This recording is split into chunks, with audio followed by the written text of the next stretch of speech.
ईरानी सदर इब्राहिम राइसी का दौरा पाकिस्तान, दोनों ममालिक का ताउन बढ़ाने पर इत्तफाक। दोनों ममालिक के दरमियान 8 मुफाहमती याददाश्तों और मुआहिदों पर दस्तखत। ईरानी सदर की वज़ीर आज़म शहबाज शरीफ से भी मुलाकात। दो तरफा ताल्लुकात, तिजारत, मवासलाती रवाबित बढ़ाने के हवाले से बातचीत। दहशतगर्दी के खात्मे के लिए दोनों ममालिक की जानिब से मुश्तरका कोशिशों पर इत्तफाक।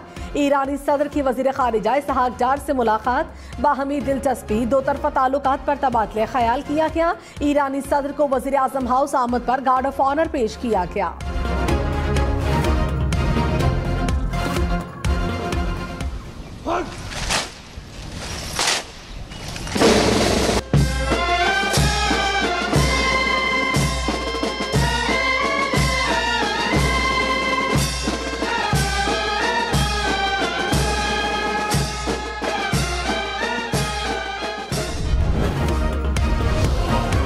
वज़ीर आज़म शहबाज शरीफ ने कहा, पाकिस्तान और ईरान के ताल्लुकात दरीना और इंतहाई मजबूत हैं। ईरान के साथ ताल्लुकात को खित्ते में तरक्की खुशहाली के लिए इस्तेमाल करना चाहते हैं। आज हमें मौका मिला कि बाहमी ताल्लुक को तरक्की के समंदर में बदल दें। ईरान ने हमेशा फ़लस्तीनियों पर मज़ालिम के खिलाफ मजबूत मौक़िफ़ अपनाया। सलामती काउंसिल की करारदाद की धज्जियाँ उड़ाई जा रही हैं। अक़वाम आलम खामोश है। पाकिस्तान फ़लस्तीनी बहन भाइयों के साथ है। मुस्लिम ममालिक को गजा के अवाम के लिए आलमी फोरम्स पर आवाज उठानी चाहिए। ईरानी सदर ने कहा, गजा के अवाम का कत्लेआम हो रहा है। फलस्तीन में इसराइली जारहियत का खात्मा जरूरी है। पाकिस्तान स्टॉक मार्केट में नया रिकॉर्ड बन गया। इंडेक्स 71,780 पॉइंट्स की सतह से ऊपर चला गया। इंडेक्स में 850 से ज्यादा पॉइंट्स का इजाफा देखा गया। इंटरबैंक में डॉलर मजीद 6 पैसे सस्ता, कीमत 278 रुपए 25 पैसे हो गई। सोने की कीमत में 3,500 रुपए की कमी। फी तोला सोना 2,48,700 रुपए का हो गया।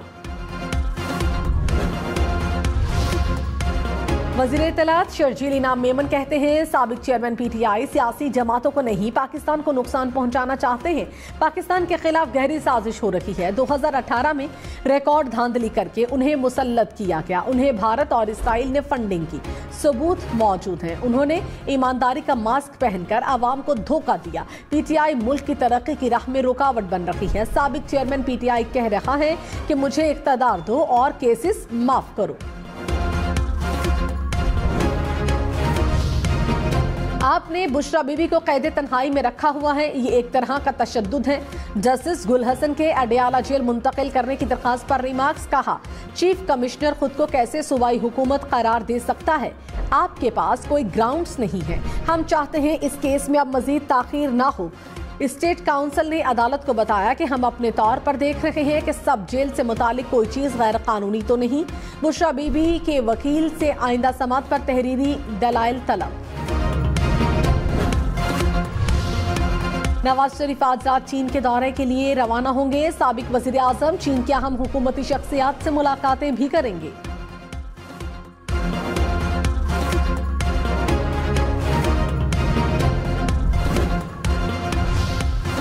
ज़िमनी इलेक्शन में नून लीग ने मैदान मार लिया। 21 में से 12 नशिस्तों पर कामयाब। सुन्नी इत्तेहाद काउंसिल पीपल्स पार्टी की 2-2 नशिस्तें, काफ लीग, आईपीपी और बीएनपी को 1-1 नशिस्त मिल सकी। 2 नशिस्तों पर आजाद उम्मीदवार कामयाब। नून लीग ने कौमी असम्बली की 5 में से 2 नशिस्तों पर कामयाबी समेट ली। 2 नशिस्तों पर आजाद अराकीन और 1 पर पीपल्स पार्टी कामयाब। परवेज इलाही, मोनिस इलाही, बाप बेटे दोनों को ज़िमनी इलेक्शन में शिकस्त।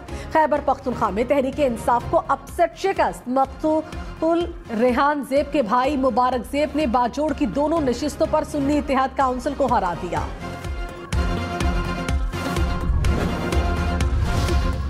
पंजाब असेंबली में भी नून लीग ने कामयाबी के झंडे गाड़ दिए। सूबाई असेंबली की 12 में से 9 नशिस्तों पर कामयाबी समेट ली। गैर हतमी नताइज के मुताबिक जफरवाल से नून लीग के अहमद इकबाल चौधरी कामयाब। लाहौर, शेखपुरा, भक्कर, चकवाल, डेरा गाजी खान में भी नून लीग के उम्मीदवार कामयाब। वजीराबाद में नून लीग ने पीटीआई से सीट छीन ली। गुजरात से काफ लीग के मूसा इलाही ने परवेज इलाही को हरा दिया। रहीम यार खान में पीपल्स पार्टी के उम्मीदवार ने कामयाबी समेट ली।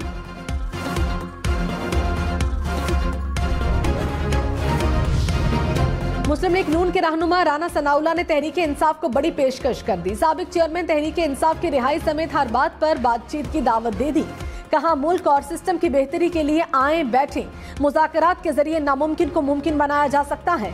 साबिक चेयरमैन पीटीआई की रिहाई के सवाल पर बोले, किसी की जमानत या केस से बाहर आना कोई बड़ा मसला नहीं, रिहाई चाहते हैं तो इसके लिए भी बैठकर बात करना होगी।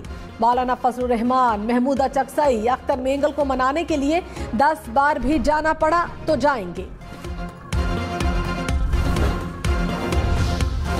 वजीर खजाना मोहम्मद औरंगजेब ने कहा, अगले हफ्ते IMF से 1.1 अरब डॉलर्स मिल जाएंगे। IMF के नए प्रोग्राम के लिए जुलाई के वस्त स्टाफ लेवल मुआहिदा हो जाएगा। PIA की निजकारी का मामला जून के आखिर तक मुकम्मल हो जाना चाहिए।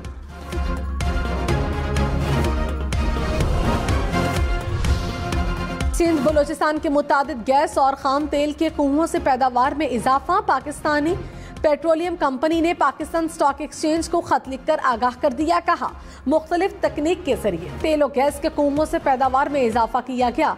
अक्टूबर 2023 से मार्च 2024 के दौरान मुख्तलिफ तकनीकी महारतों से यौमिया पैदावार बढ़ी।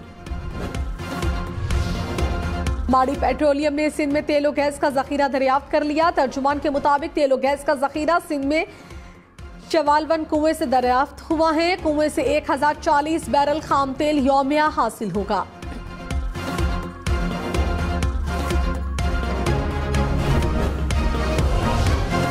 कच्चे में डकैत और कराची में स्ट्रीट क्राइम के खिलाफ इकदाम कर रहे हैं। वज़ीर आला सिंध मुराद अली शाह की एपेक्स कमेटी के इजलास में गुफ्तगू। कहा, पहले भी अमन व अमान बहाल किया, अब भी इसकी बहाली करके दिखाएंगे। सिंध हुकूमत सूबे में हर सूरत दहशतगर्दी का खात्मा, अमन व अमान की बहाली, ड्रग माफिया का खात्मा चाहती है। बैसाखी मेले में आने वाले सिख यात्रियों की भारत रवानगी। सिख यात्रियों का मेहमान नवाजी पर पाकिस्तान का शुक्रिया। कहा, पाकिस्तान आकर बहुत मोहब्बत मिली, पाकिस्तान हमारा दूसरा घर है। पाकिस्तान की मेहमान नवाजी को उम्र भर याद रखेंगे। हुकूमत पाकिस्तान ने बैसाखी मेले पर बेहतरीन इंतजाम किए।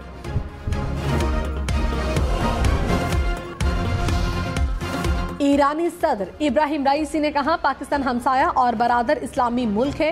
पाकिस्तान से बाहमी तिजारत का हजम 10 अरब डॉलर्स तक लेकर जाएंगे। पाकिस्तान रवानगी से कबल तेहरान में मीडिया से गुफ्तगू। मजीद कहा, इंसानी हुकूक, फलस्तीन के मजलूम अवाम के दिफा और दहशतगर्दी के खिलाफ मुहिम के बारे में ईरान और पाकिस्तान का मौक़िफ़ यकसा है। पाकिस्तान की सलामती को अपनी सलामती समझते हैं। सरहदी इलाकों में मुस्तहकम सलामती दोनों मुमालिक के मुफाद में है। ईरानी सदर की आमद। कराची में कल तमाम तालीमी इदारे बंद रहेंगे। इंतजामिया का आम तातील का ऐलान। तमाम सरकारी दफातर भी बंद रहेंगे। नोटिफिकेशन जारी। खैबर पख्तूनख्वा में तहरीक इंसाफ को अपसेट शिकस्त। मकतूल रेहान ज़ेब के भाई मुबारक ज़ेब ने बाजोड़ की कौमी सूबाई दोनों नशिस्तों पर सुन्नी इत्तेहाद काउंसिल को शिकस्त दे दी। 8 फरवरी के इलेक्शन में आज़ाद उम्मीदवार रेहान ज़ेब के कत्ल की वजह से कौमी और सूबाई असम्बली पर इलेक्शन मुलतवी हुआ था। PK 91 कोहाट से सुन्नी इत्तेहाद काउंसिल के दाऊद कामयाब। बलोचिस्तान असम्बली की नशिस्त PB 20 खुजदार से BNP कामयाब। जहांजेब मेंगल के 30,000 से ज्यादा वोट।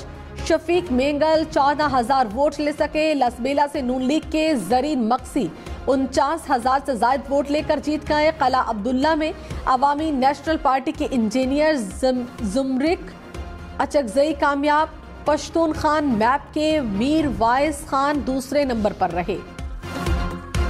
परवेज इलाही और मोनिस इलाही बाप बेटे दोनों को ज़िमनी इलेक्शन में शिकस्त। परवेज इलाही गुजरात की नशिस्त काफ लीग के मूसा इलाही से हार गए।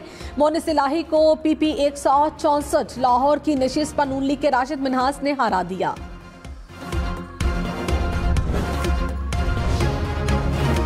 वज़ीर इत्तलात पंजाब अस्मा बुखारी ने कहा, पंजाब की आवाम ने एक बार फिर नून लीग को मैंडेट दिया। शिकस्त को तस्लीम करने का हौसला होना चाहिए।